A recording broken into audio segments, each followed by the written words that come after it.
Thanks for joining us on the Mosquito Creek Lumber Company On30 Swamp Log and Railroad.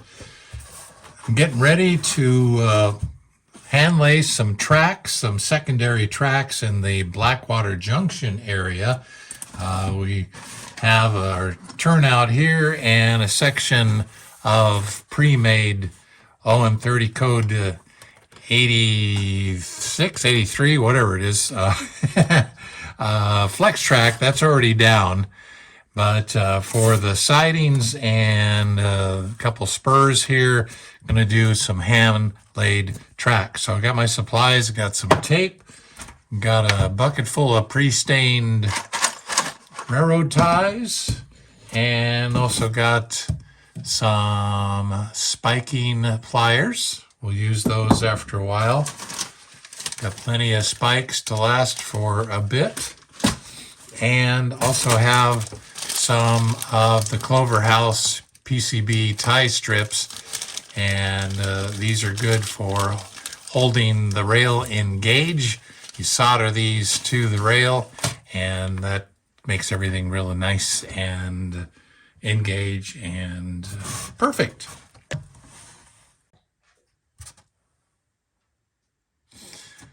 All right, so we're getting ready to put some tie strips together, and this is a homemade tie jig that I built several years ago when I had my large basement size On30 Mosquito Creek Lumber Company. I was doing mostly hand-laid track.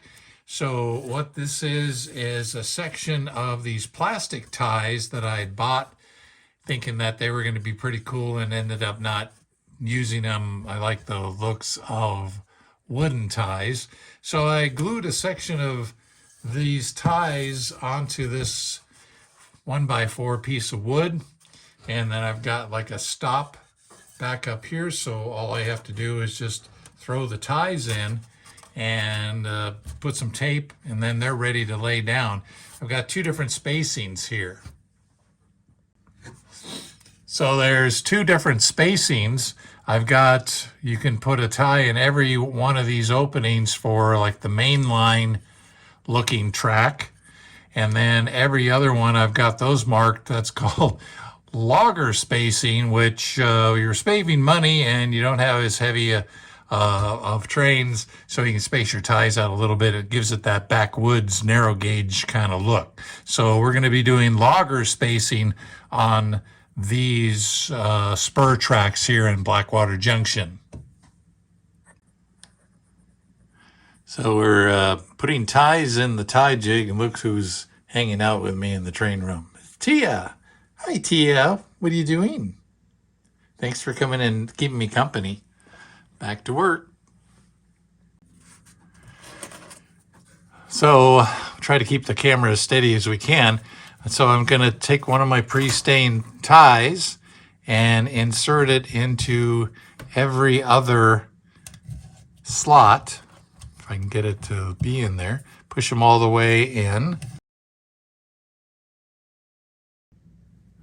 All right, you can see that I've got ties in every other spot. And it's looking pretty good. Oh, I missed a couple down here. Let's get those in real fast. I think the thing that takes the longest is staining and letting the ties dry. So there we go. We're all set for our next step. All right, the next step is just grabbing some tape. Getting a section of the tape and putting it right down the middle. I'm using a full piece of tape, although sometimes I will cut it in half so I'm not so wasteful, but for demonstration purposes. And then I'll use another tie to push the tape into the wooden ties, just like that. And that'll get them to stick to that and not to the plastic ties. Kind of pushing them in, make sure that they're pretty good spacing, and boom, just like that. Now the moment of truth. There we go. Oops, that's bound to happen. That's okay. There we go. So there's our tie strip ready to go.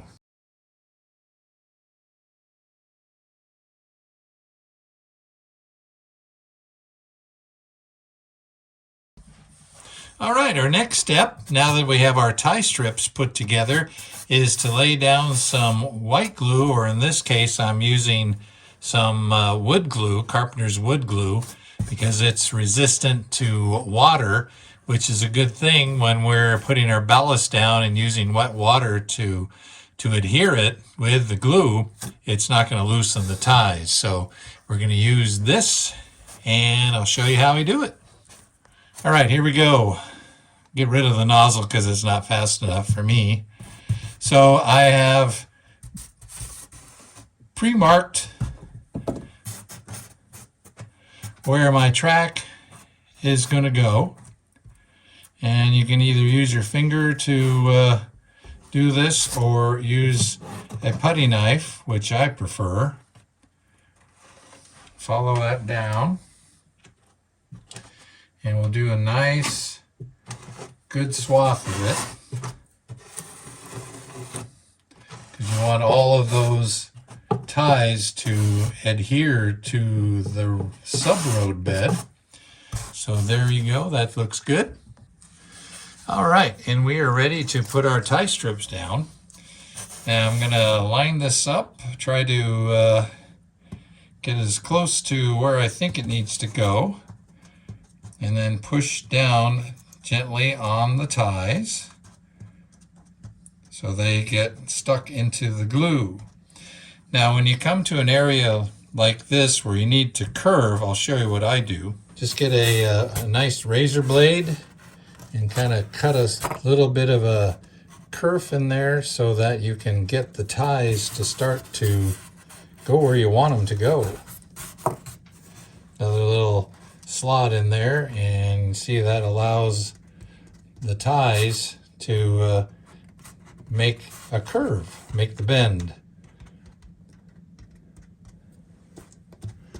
So make sure that these are all down in place into the glue. And try not to get the tape into the glue if you possibly can. And then I've got another section here we'll adhere.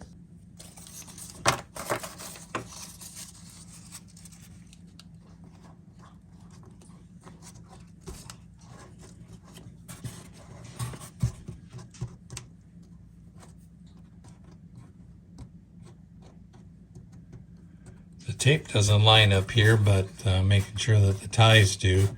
Like I said before, I had kind of made a Sharpie mark here where I kind of wanted my track to go. So I'm sort of using that as my guide. Push these guys down, and that looks pretty good. It looks pretty good. We're right there where the turnout is going to eventually be. So that gives us our ties. Now, gotta let the glue dry. That's the last story of my old Sam and Mary. Old Sam.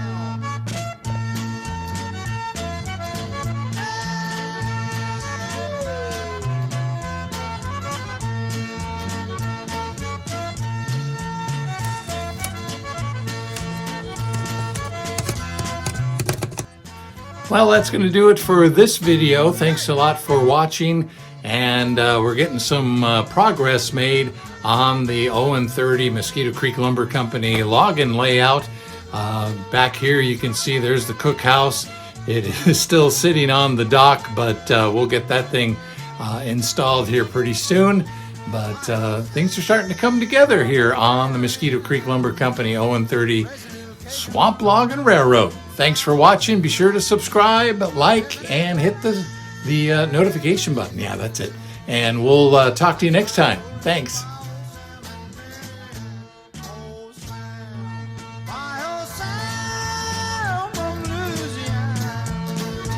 Living alone.